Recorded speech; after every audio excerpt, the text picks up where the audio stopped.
Hello friends, welcome to Constance mind. मैं हूं दीपक। आज की इस वीडियो में हम बात करेंगे क्रेट 2023 इलाहाबाद यूनिवर्सिटी के पीएचडी एडमिशन पर। तो क्रेट 2023 जो एप्लीकेशन है वो स्टार्ट हो चुका है और इसकी जो लास्ट डेट है वो करीब है। यहाँ पर पीएचडी एंट्रेंस एग्जाम होगा और इसका नाम है कंबाइंड रिसर्च एंट्रेंस टेस्ट, ठीक है। लेकिन इसमें अब सीटें कुछ बढ़ाई गई हैं, लगभग 22 सीटें बढ़ाई गई हैं। ये बधाई लिखा गया है तो बढ़ाई गई हैं और अब ये सीटें जो है 1170 हैं, ठीक है।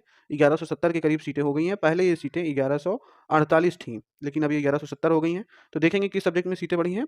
साथ में आपको एंट्रेंस टेस्ट के बारे में बताएँगे, इंटरव्यू के बारे में, एडमिशन की प्रक्रिया, योग्यता तो आप लोग जानते ही हैं। फेलोशिप यहाँ पर किसको कितनी मिलेगी और यहाँ पर परीक्षा कब होगी, सबसे बड़ी जानकारी ये रहेगी। और यहाँ पर एडमिशन की फ़ीस क्या होगी, तो सभी जानकारी इस वीडियो में देखेंगे और जो भी क्वेश्चन रहेगा आप कमेंट सेक्शन में पूछ सकते हैं। तो चैनल पर अगर आप नए हैं तो सब्सक्राइब करके बेल आइकन को ज़रूर प्रेस कर लीजिएगा। हम देखते हैं ये डिटेल्स, ठीक है। और दोस्तों, यदि आप पीएचडी एंट्रेंस एग्जाम की प्रिपरेशन करते हैं और आपको प्रीवियस ईयर क्वेश्चन पेपर चाहिए तो उसका लिंक डिस्क्रिप्शन में दिया गया है। हम एमसीक्यू कलेक्ट करके रखे हैं और इलाहाबाद यूनिवर्सिटी में जो पेपर एक होगा वो एमसीक्यू का, जिसमें 50 क्वेश्चन आएंगे। तो एमसीक्यू का पार्ट के लिए ये पेपर आप ले सकते हो। और भी बहुत सारे पीएचडी एंट्रेंस एग्जाम हमेशा होते रहते हैं, उनके लिहाज से भी ये बढ़िया है। इसमें सभी सब्जेक्ट का रिसर्च मेथोलॉजी के साथ पीडीएफ फॉर्मेट में आपको आंसर के साथ ये पीवाईक्यू मिलेंगे। इसे आप ले सकते हैं। एक बार लिंक डिस्क्रिप्शन में दिया गया है, उसे चेक जरूर कीजिएगा, ठीक है। कोई दिक्कत आती है तो वहाँ पर हमारा कॉन्टैक्ट डिटेल दिया गया है। तो इलाहाबाद विश्वविद्यालय में क्रेट 2023 का एप्लीकेशन चल रहा है। यहाँ पर आप देखेंगे 9 नवंबर यानी कि कल की ये कुछ अपडेट है। इसे भी देख लेते हैं कि सीट कितनी जो है इंक्रीज़ हुई है, ठीक है। तो ये आप देख सकते हो लेटर, इसमें बताया गया है कि सीट कितनी बढ़ी गई हैं। तो यहाँ पर क्रेट 2023 में कुछ रिवाइज्ड सीटें हैं, जैसे कि मेडिवल एंड मॉडर्न हिस्ट्री में एडीसी में 2 सीटें बढ़ी हैं।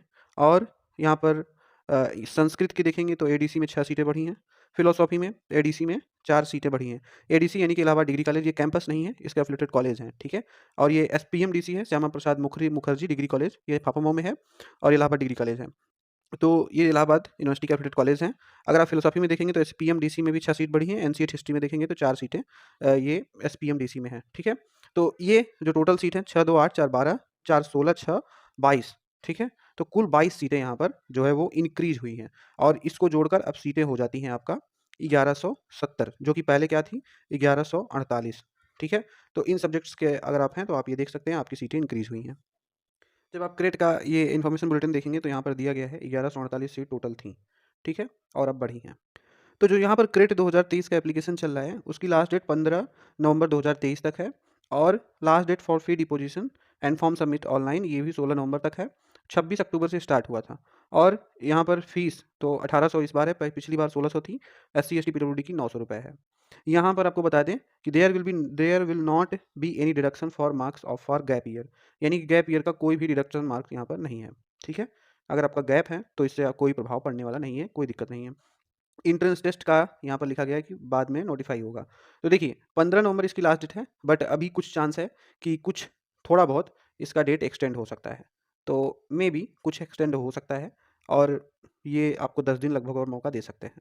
ऐसा संभावना हम लगा रहे हैं, आपको कंफर्म नहीं बता सकते, बट मे बी हो सकता है कि 20 हो जाए या 22 हो जाए। आपको थोड़ा बहुत मौका और इसमें मिल सकता है क्योंकि लास्ट डेट बढ़ने की थोड़ी सी उम्मीद है।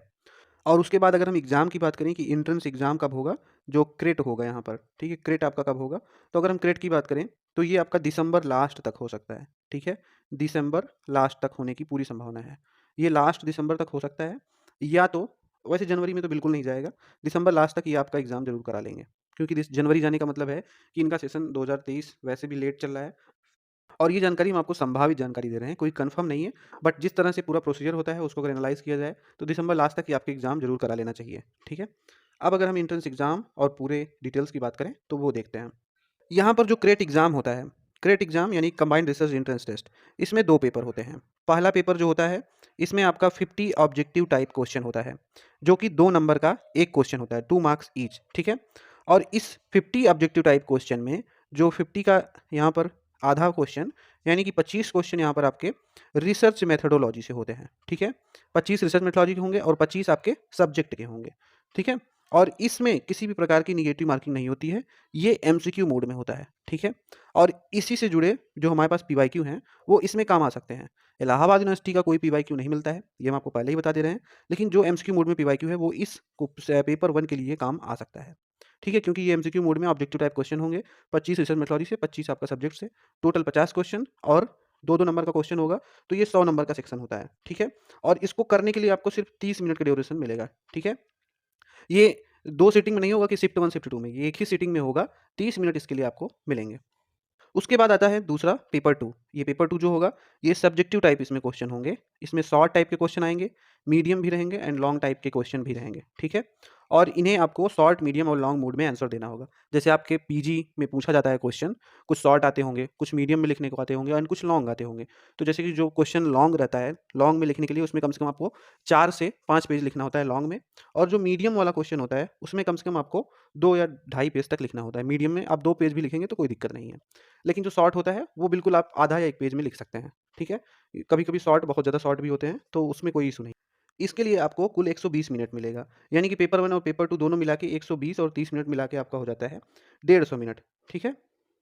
यानी कि ढाई घंटा। ये आपका 2 घंटे का समय हो गया और ये आधा घंटे का, ठीक है? यानी कि 30 मिनट। 2 घंटा 30 मिनट आपको मिलेगा।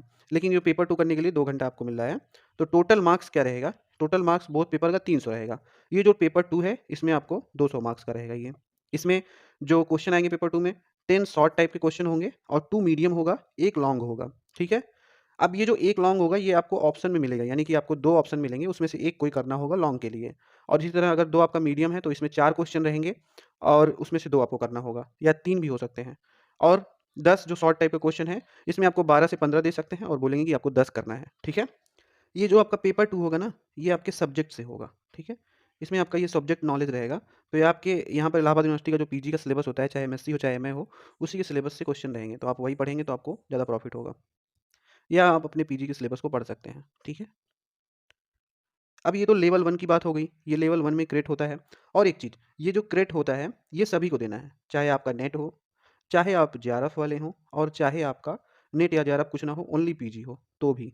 सभी को ये एग्ज़ाम देना है, किसी को छूट इसमें नहीं मिलती है, ठीक है? लेवल 1 होने के बाद, यानी कि क्रेट होने के बाद लेवल 2 आता है। लेवल 2 जो है, वो आपका इंटरव्यू लेवल है, ठीक है? इसमें इंटरव्यू होगा और इसमें प्रेजेंटेशन भी हो सकता है, ग्रुप डिस्कशन भी हो सकता है या कोई अदर मूड हो सकता है, ठीक है? ये डॉक्टरल प्रोग्राम कमेटी डीपीसी जो रहती है, ये डिपार्टमेंट, इंस्टीट्यूट या सेंटर की होती है। यानी कि जो इलाहाबाद यूनिवर्सिटी का कंसर्न डिपार्टमेंट होगा, उसके यहाँ पर सदस्य होंगे, वही डीपीसी में होते हैं और वही डिसाइड करते हैं कि किस तरह से इंटरव्यू होगा और इसमें क्या वो कंडक्ट कराएँगे, ठीक है? जैसे हमने बताया कि लेवल 1 से एग्ज़ेम्प्ट कौन है, तो यहाँ पर वो डिटेल दी गई हैं। जैसे कि यहाँ पे देख सकते हैं, लिखा है एग्ज़ेम्प्टेड फ्रॉम लेवल 1, तो टीचर्स कैंडिडेट जो यूनिवर्सिटी ऑफ इलाहाबाद के टीचर्स हैं, ये आपके जो कॉलेज के हैं, चाहे वो हों, चाहे कैंपस के हों, ठीक है? और जो ऑफ़िसर्स होंगे आर्म्ड फ़ोर्स के, ठीक है? आर्म्ड फ़ोर्स के ऑफ़िसर, ये लिखा है, जैसे कि नेवी, एयर फ़ोर्स या आर्मी के, इनके जो ऑफ़िसर्स होंगे वो, या इंटरनेशनल कैंडिडेट्स, जो इंटरनेशनल कैंडिडेट होंगे वो, इन्हीं सबको यहाँ पर लेवल 1 से एग्ज़ाम किया जा रहा है। लेकिन लेवल 2 जो है, इंटरव्यू, ये सभी को देना है, ठीक है? और एग्ज़ाम लेवल 1 क्वालीफाई करने के लिए कम से कम आपको 50% लाना होगा, यानी कि 300 में से 150 मार्क्स आपको लाने होंगे, अनरिज़र्व्ड कैटेगरी के यदि आप हैं तो। और अगर आप EWS, OBC, SC, ST, PWD category वाले हैं, तो आपको कम से कम 45% मार्क्स लाना होगा 300 में, तो आप लेवल 1 क्वालीफाई हो सकते हैं, ठीक है? लेकिन इसके बाद भी कट ऑफ बनती है और वो कट ऑफ जब डिसाइड होगी, तो बाद में यूनिवर्सिटी पब्लिश करती है, उसके अकॉर्डिंग ऊपर से कैंडिडेट्स को इंटरव्यू के लिए कॉल किया जाता है, ठीक है? अगर आपके जैसे 50% आ गए, तो इसी से संभावना नहीं है कि आप इंटरव्यू के लिए जा सकते हैं, क्योंकि मान लीजिए 50% के ऊपर बहुत सारे कैंडिडेट्स हो गए, तो कट ऑफ में ऊपर से जितने परसेंट को यूनिवर्सिटी बुलाएगी, उतने लोग जाएँगे, ठीक है? तो एंट्रेंस एग्ज़ाम से जुड़ी जानकारी हमने आपको दी। अब एग्ज़ाम सेंटर से जुड़ी जानकारी देखिए। तो एग्ज़ाम यहाँ पर सारे जो लेवल 1 के एग्ज़ाम होंगे और इंटरव्यू होंगे, तो लेवल 1 का जो एग्ज़ाम होगा वो इलाहाबाद में ही होगा, ठीक है? इलाहाबाद से बाहर नहीं होगा। इस सिटी में ही होगा, यहीं कॉलेज डिसाइड होते हैं लेवल 1 के लिए, प्रयागराज आप इसे कह सकते हैं। और जब इंटरव्यू होता है, तो कंसर्न डिपार्टमेंट में जाना होता है। तो इंटरव्यू जो भी कॉलेज रहेगा या कैंपस रहेगा, वहाँ पे होगा और कहीं नहीं होगा। और ये जो एग्ज़ाम आपका लेवल 1 होगा ना, ये ऑफ़लाइन मोड में होता है। यानी कि इसमें कंप्यूटर मोड नहीं रहता है, इसमें पेपर एंड पेन मोड होता है, वही आपको मिलेगा और ये जमा हो जाता है, पेपर ले जाने के लिए आपको बिल्कुल नहीं मिलेगा। अब हम बात करते हैं फेलोशिप की, ये भी बहुत ज़रूरी चीज़ें हैं। तो अगर हम फेलोशिप की बात करें, तो यहाँ पर फेलोशिप अगर आप आर्ट्स वाले हैं, तो यहाँ पर आपको लगभग 8 से 9 हज़ार के करीब मिल जाएगी। और अगर आप साइंस यानी कि लैब कोर्स वाले हैं, तो ये आपको 10 से 11 हज़ार के करीब मिलेगी, ठीक है? तो ये जो होता है ना, ये हम नॉन नेट बता रहे हैं। अगर आपके पास जेआरएफ है, तो आपको तो अपनी फेलोशिप मिलनी ही है। अगर आपके पास कोई नेशनल लेवल फेलोशिप है, तो उसकी बात छोड़ दीजिए, वो आपको चाहे आप कॉलेज में रहें और चाहे आप कैंपस में रहें, वो आपको हर जगह मिलेगा, ठीक है? इनकी अलग है। लेकिन जो नॉन नेट फेलोशिप होती है, ये नॉन नेट है। Non net fellowship UGC provide करता है और ये सिर्फ़ कैंपस में मिलेगी, ठीक है? अगर आप मान लीजिए कोई नेशनल लेवल फेलोशिप नहीं होल्ड कर रहे हैं और आपका एडमिशन कॉलेज में हो गया, तो आपको फेलोशिप नहीं मिलेगी, कोई फेलोशिप नहीं मिलेगी। लेकिन अगर आप कैंपस में एडमिशन लेते हैं, तो आपको फेलोशिप यहाँ पर मिलेगी, यहाँ पर नहीं मिलेगी। ये नॉन नेट फेलोशिप की बात हो गई। बाकी आपको किसी भी प्रकार की दिक्कत नहीं होने वाली। कैंपस में भी अच्छी पढ़ाई होती है, कॉलेज में भी होती है। कैंपस की सारी सुविधा कॉलेज वाले कैंडिडेट को मिलेगी, यानी कि लाइब्रेरी वगैरह आप अटेंड कर सकते हो और कोई भी प्रॉब्लम आपको नहीं होगी। लेकिन फेलोशिप जो यूजीसी की नॉन नेट मिलती है, वो कॉलेज में आपको नहीं मिलेगी। आपको अगर नेशनल लेवल फेलोशिप है, आप जेआरएफ वाले हैं, तो आपको हर जगह फेलोशिप मिलेगी। तो हमने फेलोशिप की भी बात कर ली, अब पीएचडी की एडमिशन फ़ीस की बात करते हैं, ठीक है? पीएचडी एडमिशन की जो फ़ीस होती है, तो यहाँ पर जो फ़ीस होती है, अभी लगभग 2 साल पहले की बात है, यहाँ पर सिर्फ़ ₹500 फ़ीस थी, ठीक है? मात्र ₹500 फ़ीस थी। लेकिन अब ये फ़ीसें बढ़ के ₹15,000 हो गई है, ठीक है? ये ईयरली जमा होती है, 1 साल की फ़ीस यहाँ पर ₹15,000 है पीएचडी में। अगर आपका 3 साल में कंप्लीट होता है, तो आपका ये 45,000 लगेगा, ठीक है? और ये सेम फ़ीस है, अभी भी 2 साल 3 साल पहले बढ़ाई गई है। पहले तो 500 थी, बट अब 15,000 हो गई है। तो पीएचडी एडमिशन में यहाँ पर आपका खर्चा लगभग 50 से 60,000 आएगा। बाकी अगर आप फेलोशिप वाले हैं, तो उन लोगों का तो मिलता भी है। तो ये कुछ ज़रूरी जानकारी थी एग्ज़ाम से जुड़ी। आपके एग्ज़ाम दिसंबर लास्ट तक होने की पूरी संभावना है। पेपर्स के लिंक डिस्क्रिप्शन में, अगर आप लेना चाहते हैं तो ले सकते हैं। और कोई अगर जानकारी छूटी है तो आप कमेंट सेक्शन में पूछ सकते हैं, हम आपको बताने का पूरा प्रयास करेंगे। Thank you so much for watching.